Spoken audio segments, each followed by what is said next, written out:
2018년 7월 19일 새벽 2시 17분 도쿄 숙소 복도 CCTV에 코치가 이준서의 방으로 들어가는 모습이 찍혔다. 그 후 문은 다시 열리지 않았다. 그날 아침 15살 스트라이커는 사라졌고 이후 누구도 그를 찾지 못했다. 안녕하세요. 오늘도 방문해주셔서 감사합니다. 구독과 좋아요는 이야기를 만드는 데 큰 힘이 됩니다. 오늘의 이야기 바로 시작하겠습니다. 2018년 여름은 이준서에게 인생의 분기점이었다. 중학교 3학년 고등학교 진학을 석 달 앞둔 시기. 국내 유명 유스팀 3곳에서 러브콜이 왔고 해외 스카우트 2명이 준서의 경기를 직접 보러 한국까지 찾아왔다. 포지션은 스트라이커. 왼발 슈팅과 침투 타이밍이 뛰어난 공격수였다. 준서의 아버지는 평범한 회사원이었고 어머니는 아들의 축구를 위해 주말마다 전국을 따라다녔다. 형은 없었고 여동생 하나가 있었다. 가족은 준서를 믿었고 준서는 그 믿음을 실력으로 증명했다. 도쿄국제 유소년 친선대회는 준서에게 중요한 무대였다. 일본, 중국, 태국, 호주 팀들과 맞붙는 3일간의 일정. 국내외 스카우트들이 관중석을 가득 메웠다. 준서는 첫 경기에서 2골을 넣었고 이틀째 경기에서는 어시스트 1개를 기록했다. 경기가 끝날 때마다 누군가 준서를 찾았다. 정식 유니폼을 입은 스카우트도 있었고 명함도 없이 말을 거는 사람도 있었다. 준서는 명함을 받으면 코치에게 전달했고 코치는 그것들을 모아뒀다. 대회 셋째 날 저녁 코치가 준서를 따로 불렀다. 숙소 1층 로비 구석 소파. 말이 많지 않은 사람이었는데 그날따라 말수가 더 줄었다. 유럽 구단 관계자를 소개해주겠다는 제안이었다. 내일 아침 일찍 숙소 근처 카페에서 만난다고 했다. 코치는 구단 이름을 구체적으로 말하지 않았다. 어느 리그인지도 어떤 조건인지도 설명하지 않았다. 그저 좋은 기회라는 말만 반복했다. 준서는 고개를 저었다. 이유는 간단했다.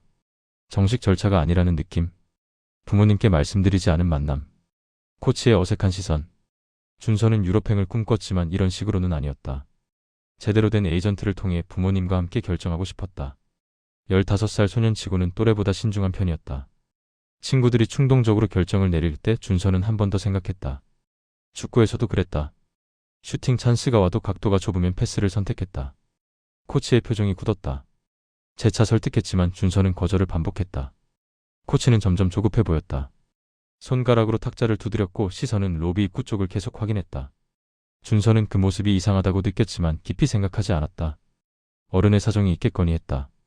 대화는 10분 만에 끝났다. 코치는 더 이상 말하지 않았고 준서는 방으로 돌아갔다. 그날 밤 준서는 침대에 누워 천장을 바라봤다. 뭔가 찝찝했지만 자신의 선택이 옳다고 생각했다. 핸드폰으로 어머니에게 문자를 보냈다. 경기 잘 끝났고 내일 귀국한다는 내용. 어머니는 곧 답장을 보냈다. 수고했다는 짧은 메시지와 하트 이모티콘. 준서는 미소 지으며 핸드폰을 충전기에 꽂았다. 알람을 아침 6시로 맞췄다. 공항 가는 버스 시간은 9시였다. 15살 소녀는 아직 어른들의 세계가 얼마나 복잡한지 몰랐다. 돈과 빚, 압박과 협박이 뒤섞인 거래. 선수가 아니라 상품으로 취급되는 시장. 준서는 그저 축구를 사랑하는 중학생일 뿐이었다. 다음날 새벽 준서의 휴대폰 알람이 울리기 전에 문이 열렸다. 2018년 한국 유소년 축구계는 겉으로는 화려했다. U17 대표팀이 아시아 대회에서 준우승을 차지했고 유럽 빅클럽 유스팀으로 진출하는 선수들이 매년 늘어났다.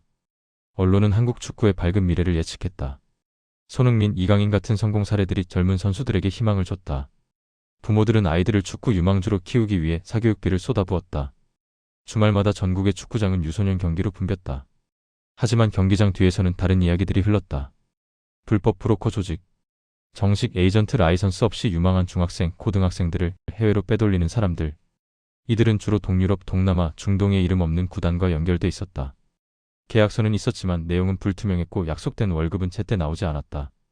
16, 17살 소년들이 낯선 나라에서 언어도 통하지 않는 채 방치되는 경우가 많았다. 숙소는 열악했고 훈련 환경은 한국의 유스팀만 못했다. 일부는 몇 달 버티다 도망쳐 한국 대사관을 찾아갔다. 돌아올 비행기표도 없이. 이준서가 사라진 2018년 7월은 이런 브로커들의 활동이 가장 활발하던 시기였다. 여름방학을 이용한 해외 친선 대회마다 이들이 나타났다. 선수를 직접 접촉하는 대신 코치나 학부모를 먼저 꼬드겼다. 돈을 주거나 빚을 대신 갚아주겠다고 제안하거나 때로는 협박에 가까운 압박을 넣기도 했다. 코치들 중 일부는 월급이 적었고 학부모 중 일부는 경제적으로 어려웠다. 브로커들은 그 틈을 파고들었다. 일본 경찰이 코치의 휴대폰을 압수한 건 준서 실종 신고 이틀 후였다. 코치는 처음에는 협조적이었다. 준서가 혼자 숙소를 나갔을 거라 주장했고 자신은 아무것도 모른다고 말했다. CCTV 영상을 보여줬을 때도 태연했다. 새벽에 복도를 지나간 건 맞지만 준서 방에 들어간 건 잠깐 상태를 확인하려던 것뿐이라고 했다. 문을 두드렸는데 대답이 없어서 열어봤고 준서는 자고 있었다고 진술했다. 하지만 디지털 포렌식 팀이 삭제된 메시지를 복구하면서 상황이 바뀌었다.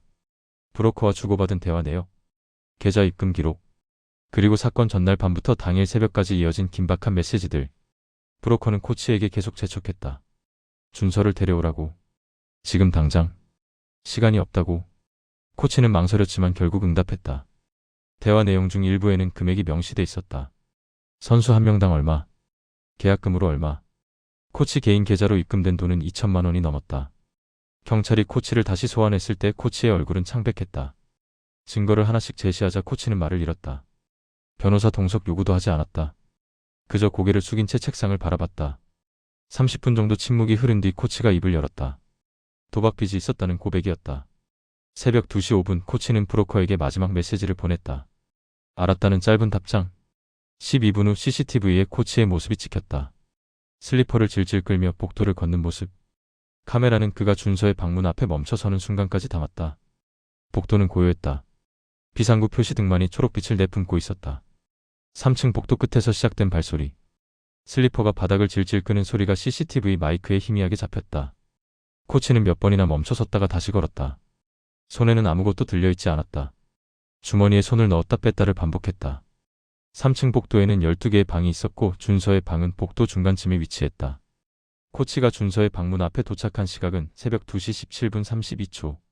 CCTV 타임스탬프가 정확히 기록했다. 코치는 문 앞에서 10초 정도 서 있었다. 고개를 숙였다가 들었다가를 반복했다. 주변을 둘러봤다.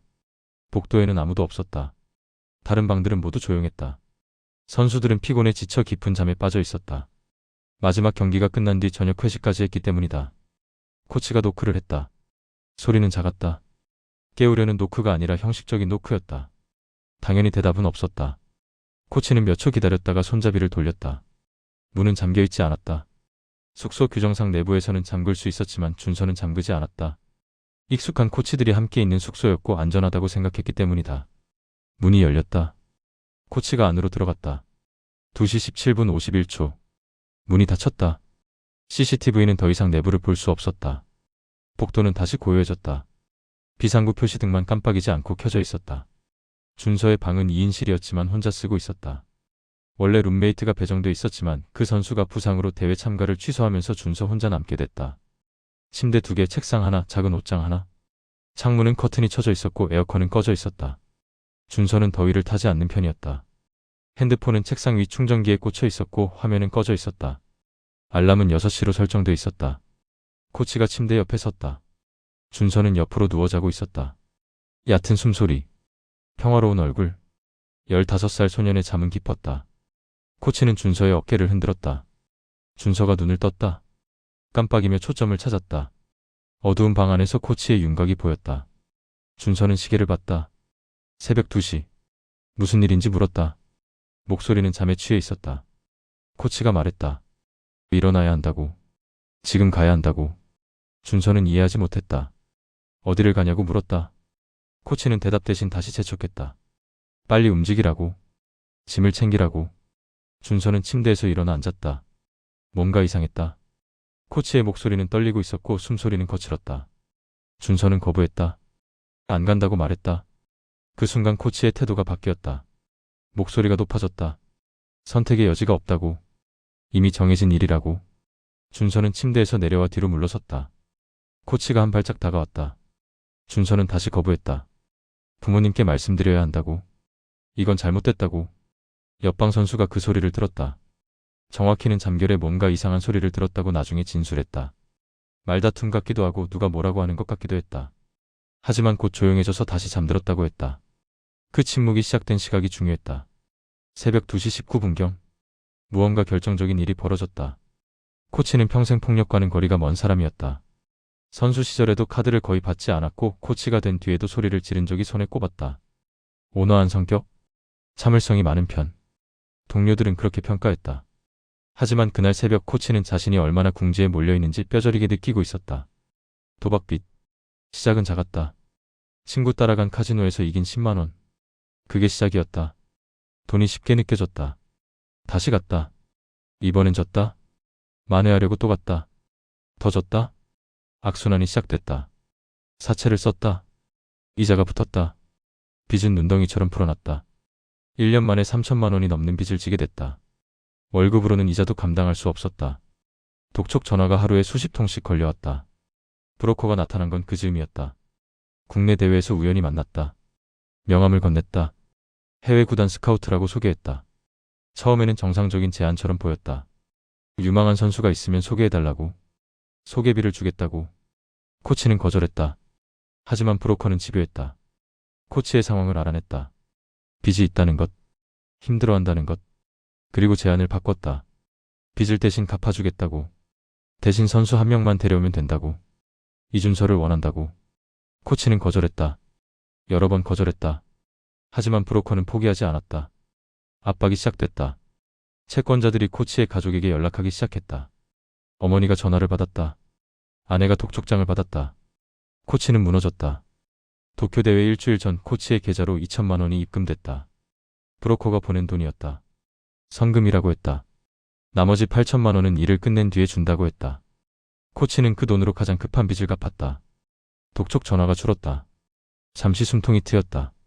하지만 동시에 돌아올 수 없는 선을 넘었다는 걸 알았다. 준서를 설득하려 했다. 여러 번 시도했다. 하지만 준서는 단호했다. 정식 절차가 아니면 안 된다고. 부모님과 상의해야 한다고. 코치는 초조했다. 브로커는 매일 연락했다. 준서를 빨리 데려오라고. 대회가 끝나기 전에 움직여야 한다고. 마지막 날 밤 브로커가 최후 통첩을 보냈다. 내일 새벽까지. 그게 마지막 기회라고. 코치는 그날 밤 잠을 이루지 못했다. 새벽 1시, 2시. 시간은 흘렀다. 브로커에게서 메시지가 왔다. 지금 데려오라고. 차가 대기 중이라고. 코치는 침대에서 일어났다. 슬리퍼를 신었다. 복도로 나갔다. 준서의 방에서 대화는 빠르게 악화됐다. 준서는 완강했고 코치는 절박했다. 목소리가 높아졌다. 코치가 준서의 팔을 잡았다. 준서가 뿌리쳤다. 코치가 더 세게 잡았다. 준서가 밀었다. 코치도 밀었다. 순간적인 일이었다. 준서가 균형을 잃었다. 뒤로 비틀거렸다. 침대 모서리. 새로 된 침대 프레임. 준서의 머리 뒤쪽이 그 모서리에 부딪혔다. 둔탁한 소리. 준서가 쓰러졌다. 바닥에 주저앉았다가 옆으로 넘어졌다. 코치는 얼어붙었다. 준서를 흔들었다. 대답이 없었다. 맥박을 확인했다. 뛰고 있었다. 숨도 쉬고 있었다. 기절한 상태. 머리에서 피가 조금 났다. 많지는 않았다. 코치의 손은 떨렸다. 머릿속이 하얘졌다. 핸드폰을 꺼냈다. 구급차를 부르려다 브로커에게 전화했다. 상황을 설명했다. 브로커는 침착했다. 그대로 데리고 나오라고 했다. 코치는 거부하려 했다. 하지만 브로커가 말했다. 이미 돌이킬 수 없다고. 경찰에 신고하면 코치도 끝이라고. 선택의 여지가 없다고. 새벽 2시 27분. 코치는 기절한 준서를 업었다. 15살 소년의 몸은 생각보다 가벼웠다. 키는 170cm 정도였지만 체중은 60kg이 채 안 됐다. 축구선수답게 군살 없는 몸. 코치는 준서를 등에 업고 방문을 열었다. 복도를 확인했다. 아무도 없었다. CCTV가 있다는 걸 알았지만 다른 선택지가 없었다. 복도를 따라 걸었다. 엘리베이터 쪽이 아니라 반대 방향. 복도 끝에는 직원 전용 통로가 있었다. 브로커가 미리 알려준 경로였다. 그쪽 출입문은 카드키가 필요했지만 브로커가 해결했다고 했다. 코치가 문 앞에 도착하자 문이 열려 있었다. 누군가 안쪽에서 잠금을 풀어둔 것이었다. 계단을 내려갔다. 3층에서 1층까지. 준서의 몸무게가 점점 무겁게 느껴졌다. 코치의 등에서 땀이 흘렀다. 숨이 가빠졌다. 한 계단 한 계단 내려갈 때마다 죄책감이 무거워졌다. 하지만 멈출 수 없었다. 이미 시작했고 끝까지 가야 했다. 1층 직원 통로. 복도는 좁고 어두웠다. 조명은 절반만 켜져 있었다. 끝에 비상구가 보였다. 코치가 그쪽으로 향했다. 문을 밀었다. 밖은 주차장이었다. 숙소 뒤편 직원 주차구역. 불빛이 거의 없었다. 새벽 공기가 차가웠다. 검은색 승합차 한 대가 대기하고 있었다. 엔진은 꺼져 있었고 라이트도 꺼져 있었다. 코치가 다가가자 뒷문이 열렸다. 안에서 남자 2명이 내렸다. 둘 다 얼굴을 모자와 마스크로 가렸다. 말이 없었다. 그중 한 명이 코치에게서 준서를 받아 안았다. 다른 한 명은 차 안을 확인했다. 준서를 차 뒷좌석에 눕혔다. 담요를 덮었다. 준서는 여전히 의식이 없었다. 얼굴은 창백했고 이마에 식은땀이 맺혀 있었다. 머리 뒤쪽의 상처는 피가 멎었지만 작은 혹이 생겼다. 남자 한 명이 준서의 맥박을 확인했다. 고개를 끄덕였다. 살아있다는 신호였다. 코치가 물었다. 병원에 데려가느냐고. 남자는 대답하지 않았다. 그저 차문을 닫았다. 다른 남자가 코치에게 다가왔다. 핸드폰을 내놓으라고 했다. 코치는 거부했다. 남자가 다시 말했다. 조용히 하지만 단호하게. 핸드폰을 내놓으라고. 코치는 핸드폰을 꺼냈다. 남자가 받아서 확인했다. 메시지 내역을 삭제하기 시작했다. 브로커와 주고받은 모든 대화, 통화 기록, 사진. 남자는 능숙했다. 몇 분 만에 모든 흔적을 지웠다. 그리고 핸드폰을 코치에게 돌려줬다. 남자가 말했다. 아무 말도 하지 말라고. 준서는 혼자 나갔다고 말하라고. CCTV는 신경 쓰지 말라고. 자기들이 처리할 거라고. 코치가 물었다. 준서는 어떻게 되느냐고. 남자는 대답 대신 차에 올라탔다. 엔진이 걸렸다. 라이트는 여전히 꺼진 채였다. 차가 천천히 움직이기 시작했다. 주차장을 빠져나가 뒷골목으로 접어들었다. 코치는 그 자리에 서서 차가 사라지는 걸 지켜봤다. 그 순간 코치는 깨달았다. 이준서는 다시 돌아오지 못할 거라는 걸. 새벽 2시 38분. 차는 도쿄 시내를 벗어나 고속도로로 진입했다. 방향은 남쪽. 요코하마 쪽이었다. 차 안에서 준서는 여전히 의식을 찾지 못했다. 남자 둘은 말이 없었다. 라디오도 틀지 않았다. 그저 어둠 속을 달렸다. 코치는 숙소로 돌아갔다. 직원 통로를 통해 다시 3층으로 올라갔다. 자기 방으로 들어가 문을 잠갔다. 침대에 앉았다. 손이 떨렸다. 핸드폰을 봤다. 깨끗하게 지워진 메시지 내역. 마치 아무 일도 없었던 것처럼. 하지만 준서의 방은 비어 있었다. 충전기에 꽂힌 핸드폰. 6시로 설정된 알람. 침대 모서리에 묻은 작은 핏자국. 몇 시간 후 그 알람이 울릴 것이었다. 하지만 그걸 끌 사람은 아무도 없을 것이었다. 아침 6시. 준서의 핸드폰에서 알람이 울렸다. 책상 위 충전기에 꽂힌 채로. 벨소리는 방 안을 가득 채웠지만 끌 사람은 없었다. 알람은 10분 동안 울리다 자동으로 꺼졌다. 방은 다시 조용해졌다. 커튼 사이로 아침 햇살이 비쳤다. 침대는 비어 있었다. 이불은 한쪽으로 흐트러져 있었다. 베개에는 머리 자국이 남아 있었다. 7시. 코치가 복도에 나타났다. 평소보다 이른 시간이었다. 얼굴은 창백했고 눈 밑에 다크서클이 짙었다. 1시간도 자지 못한 얼굴이었다. 각 방문을 두드리며 선수들을 깨웠다. 아침 식사 시간이라고. 서둘러 준비하라고. 목소리는 평소와 달랐다. 떨리고 있었다. 선수들이 하나둘 방에서 나왔다. 졸린 얼굴들. 머리를 긁적이며 하품을 했다. 복도에 모였다. 11명. 12명이어야 했다. 코치가 세어봤다. 다시 세어봤다. 11명. 준서가 없었다. 코치가 준서의 방문을 두드렸다. 대답이 없었다. 다시 두드렸다. 여전히 대답이 없었다. 문을 열었다. 방은 비어 있었다. 침대, 책상, 옷장. 준서의 짐은 그대로였다. 가방도 있었고 옷도 걸려 있었다. 여권과 지갑도 책상 서랍에 있었다. 핸드폰만 충전기에 꽂혀 있었다. 코치가 방 안을 둘러봤다. 화장실도 확인했다. 아무도 없었다. 선수들이 복도에서 웅성거리기 시작했다. 준서 형은 어디 갔냐고. 화장실 갔나? 아니면 먼저 식당에 갔나? 코치가 1층으로 내려갔다. 식당을 확인했다. 준서는 없었다. 로비도 확인했다. 없었다. 프런트에 물었다. 준서라는 학생을 봤느냐고. 직원이 고개를 저었다. 새벽부터 근무했는데 본 적 없다고 했다. 코치가 다시 3층으로 올라갔다. 선수들에게 물었다. 준서를 본 사람 있느냐고. 모두 고개를 저었다. 어젯밤 회식 끝나고 같이 숙소 들어왔다고. 그 이후로는 못 봤다고. 8시.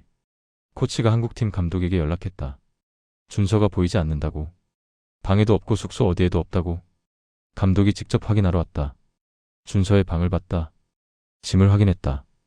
여권과 핸드폰이 있는 걸 보고 표정이 굳었다. 가출이라면 이것들을 챙겨갔을 거라고 했다. 감독이 프런트에 CCTV 확인을 요청했다. 직원이 매니저를 불렀다. 매니저가 사무실로 안내했다. CCTV 모니터 앞에 앉았다.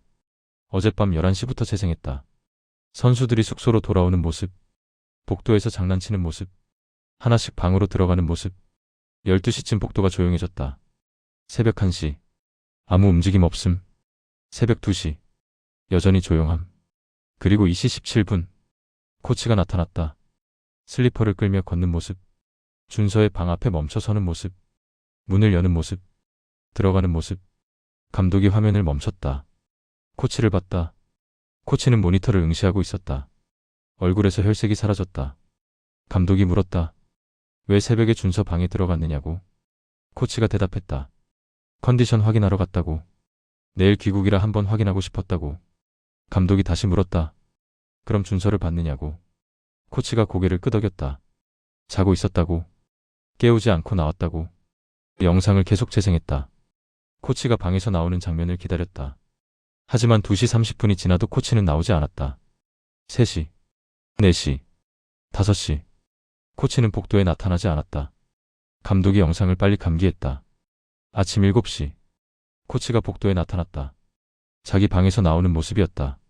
준서의 방에서가 아니라. 감독이 코치를 봤다. 코치가 말했다. 뒷문으로 나왔다고. 직원 통로로. 그쪽이 가까워서. 감독은 더 이상 묻지 않았다. 매니저에게 경찰에 신고해달라고 요청했다. 9시. 일본 경찰이 도착했다. 상황을 들었다.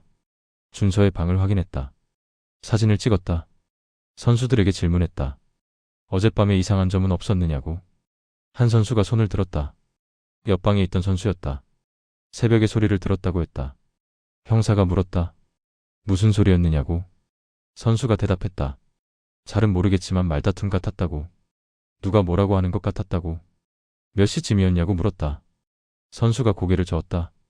정확히는 모르겠다고. 잠결이었다고. 금방 조용해져서 다시 잤다고. 형사가 코치를 불렀다. 따로 이야기하자고 했다. 코치가 따라갔다. 빈 회의실. 코치가 앉았다. 형사가 물었다. 새벽에 준서 방에 왜 들어갔느냐고. 새벽 2시에 컨디션 확인이라는 게 말이 되느냐고. 코치의 입술이 떨렸다. 수사는 빠르게 진행됐다. 일본 경찰은 한국인 유소년 선수 실종 사건을 중대하게 다뤘다. 외교 문제로 번질 수 있었기 때문이다. 한국 대사관에도 통보됐고 한국 경찰과도 공조 체제를 구축했다. 준서의 부모가 급히 일본으로 출국했다. 어머니는 공항에 도착하자마자 울음을 터뜨렸다. 아버지는 말이 없었다. 표정만 굳어 있었다. 경찰은 숙소 주변을 수색했다.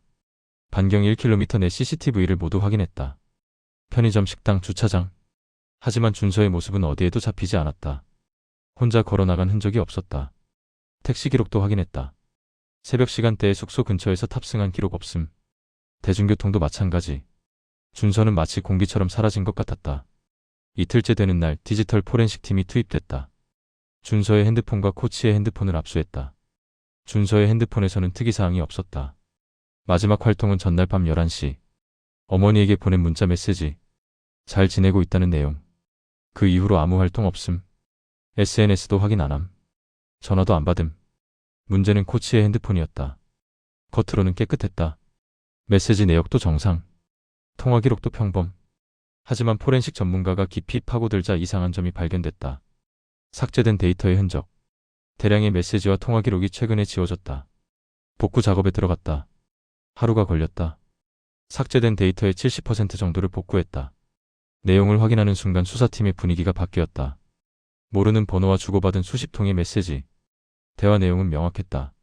선수 이적, 금액, 일정, 그리고 이준서라는 이름이 반복적으로 등장했다. 메시지를 시간순으로 정리했다. 한 달 전부터 시작됐다. 처음에는 조심스럽게, 나중에는 노골적으로. 상대방은 브로커였다. 자신을 유럽 구단 스카우트라고 소개했지만 대화 내용을 보면 불법 중개인이 분명했다. 정식 에이전트라면 이런 식으로 일하지 않았다. 코치의 개인 계좌로 돈을 입금하는 것도 정상이 아니었다. 입금 내역도 복구됐다. 2천만 원. 도쿄 대회 일주일 전에 들어온 돈. 출처는 해외 계좌. 추적이 어려운 경로였다. 코치는 그 돈을 받은 다음 날 여러 곳에 돈을 보냈다. 사채업체로 추정되는 계좌들. 빚을 갚은 것이었다. 가장 결정적인 건 사건 당일 메시지였다. 전날 밤부터 브로커와 코치 사이에 긴박한 대화가 오갔다. 브로커가 재촉했다. 시간이 없다고.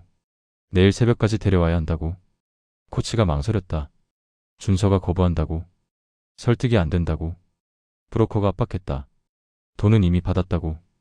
약속을 지켜야 한다고. 새벽 2시 5분. 코치의 마지막 답장. 알았습니다. 12분 후 CCTV에 코치가 등장했다. 경찰이 코치를 다시 소환했다. 이번엔 정식 조사실, 녹음 장비, 변호사 동석 권리고지. 코치는 변호사를 부르지 않았다. 그냥 앉아 있었다. 형사가 복구된 메시지를 보여줬다. 하나씩 읽어주었다. 코치는 고개를 숙였다. 변명하지 않았다. 부인하지도 않았다. 형사가 물었다. 왜 그랬느냐고. 코치가 한참 만에 입을 열었다. 도박빚이 있었다고. 갚을 방법이 없었다고. 브로커가 돈을 준다고 했다고. 처음엔 거절했다고. 하지만 압박이 심했다고. 가족들이 협박받았다고. 선택의 여지가 없었다고. 형사가 다시 물었다. 새벽에 준서 방에서 무슨 일이 있었느냐고. 코치의 목소리가 떨렸다. 준서를 설득하려 했다고. 하지만 준서가 거부했다고. 말다툼이 됐다고. 그리고 실수였다고. 밀쳤는데 준서가 넘어졌다고. 머리를 부딪혔다고. 의도하지 않았다고. 형사가 물었다. 그 다음은? 코치가 대답했다. 당황했다고. 브로커에게 전화했다고. 브로커가 지시했다고. 데리고 나오라고. 차가 대기 중이라고. 그래서 준서를 업고 나왔다고. 뒷문으로. 주차장에서 브로커에게 넘겼다고. 형사가 물었다. 브로커는 누구냐고. 어디로 갔느냐고. 코치가 고개를 저었다. 모른다고. 얼굴도 제대로 못 봤다고. 어두웠고 모자와 마스크를 쓰고 있었다고.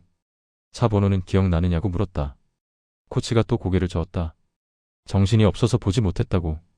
하지만 경찰은 이미 찾아냈다. 숙소 주차장 CCTV. 화질은 좋지 않았지만 차량 번호판이 희미하게 보였다. 확대해서 분석했다. 번호를 특정했다. 렌터카였다. 일본인 명의가 아니라 외국인 명의. 추적을 시작했다. 이틀 후 결과가 나왔다. 렌터카는 요코하마 항구 근처에서 반납됐다. 그 시각 요코하마 항에서 한 척의 화물선이 출항했다. 목적지는 동남아시아였다. 코치는 모든 것을 자백했다. 도박빚, 브로커와의 거래, 준서와의 충돌, 그리고 새벽의 일들. 진술서에 서명했다. 눈물도 흘리지 않았다. 그저 멍하니 앉아 있었다. 준서의 부모가 유리창 너머에서 그 모습을 지켜봤다. 어머니는 울었고 아버지는 주먹을 쥐었다. 하지만 둘 다 아무 말하지 않았다. 할 말이 없었다. 한일 경찰은 국제공조 수사에 착수했다. 화물선을 추적했다. 선박 등록 정보, 운항 기록, 선원 명단. 하지만 화물선은 요코하마를 떠난 뒤 필리핀 마닐라에 잠시 정박했다가 다시 출항했다. 최종 목적지는 베트남 호치민. 하지만 배가 호치민에 도착했을 때 이미 일주일이 지난 뒤였다. 베트남 경찰과 협조해 화물선을 수색했지만 준서의 흔적은 없었다. 브로커 조직을 추적했다. 렌터카를 빌린 사람, 코치에게 돈을 보낸 해외 계좌, 화물선과의 연결고리. 하나씩 파고들었지만 조직은 철저했다. 모든 거래가 위장됐고 모든 연락은 일회용 번호로 이루어졌다. 실제 인물을 특정하기 어려웠다. 국제범죄 조직의 한 갈래로 추정됐지만 확실한 증거는 부족했다. 인터폴에 준서의 정보를 등록했다. 사진, 신체 특징, 실종 경위. 전 세계 경찰 기관에 공유됐다. 동남아 각국 경찰에 협조를 요청했다. 불법 체류 외국인 명단, 미등록 노동자 명단, 의료 기록. 가능한 모든 경로를 뒤졌다. 하지만 결과는 없었다. 준서는 완전히 사라진 것처럼 보였다. 2018년 8월 말 수사는 사실상 중단됐다. 더 이상 따라갈 단서가 없었다. 코치는 한국으로 송환돼 재판을 받았다. 미성년자 약취유인, 상해, 직무유기. 여러 혐의가 적용됐다. 징역 7년을 선고받았다. 브로커로부터 받은 돈은 전액 몰수됐다. 코치는 항소하지 않았다. 그저 형을 받아들였다. 준서의 부모는 일본과 한국으로 가며 아들을 찾았다. 일본 경찰서, 한국 대사관, 실종자 가족 모임. 갈 수 있는 곳은 다 갔다. 포스터를 만들어 붙였다. SNS에 글을 올렸다. 방송 프로그램에 출연했다. 하지만 시간이 지나면서 관심은 시들해졌다. 새로운 사건들이 터졌고 사람들은 잊어갔다. 2019년 봄 베트남에서 제보가 들어왔다. 한국인으로 보이는 10대 소년이 불법 공장에서 일하고 있다는 정보. 경찰이 급히 확인했지만 준서가 아니었다. 다른 실종 아동이었다. 그 아이도 구조됐지만 준서는 아니었다. 2020년 여름 태국에서 또 제보가 왔다. 한국말을 하는 청년이 건설 현장에서 목격됐다는 이야기. 확인했지만 이번에도 아니었다. 준서의 부모는 매번 희망을 품었다가 절망했다. 그렇게 시간이 흘렀다. 코치는 교도소에서 매일 같은 악몽을 꿨다. 준서가 침대 모서리에 머리를 부딪히는 장면. 쓰러지는 소년. 차에 실리는 모습. 어둠 속으로 사라지는 테일라이트. 잠에서 깨면 땀에 젖어 있었다. 면회는 거부했다. 가족도 변호사도. 그저 혼자 시간을 보냈다. 준서의 여동생은 중학생이 됐다. 오빠 사진을 책상 서랍에 넣어뒀다. 가끔 꺼내봤다. 축구복을 입고 웃고 있는 오빠. 15살의 오빠. 이제 영원히 15살로 남을 오빠. 동생은 가끔 궁금했다. 오빠는 지금 어디에 있을까? 살아있을까? 건강할까? 축구를 하고 있을까? 2025년 11월 현재. 이준서 실종 사건은 여전히 미제로 남아있다. 한국 경찰 데이터베이스에 파일이 보관돼 있고 인터폴 명단에도 여전히 이름이 올라있다. 준서의 부모는 아직도 아들을 기다린다. 핸드폰 번호는 그대로 유지하고 있다. 언젠가 전화가 올지 모른다는 희망 때문에. 도쿄의 그 숙소는 여전히 영업 중이다. 3층 복도. 준서가 묵었던 방. 지금은 다른 손님들이 사용한다. 아무도 그 방에서 무슨 일이 있었는지 모른다. CCTV는 새 것으로 교체됐다. 복도는 밝아졌다. 2018년 7월 19일. 15살 스트라이커 이준서는 그날 밤 사라졌다. 정식 절차를 원했던 소년. 부모님과 함께 결정하고 싶었던 소년. 그는 지금 어디에 있는가? 아무도 모른다. 오늘 이야기는 여기까지입니다. 오늘도 좋은 하루 되세요. 감사합니다.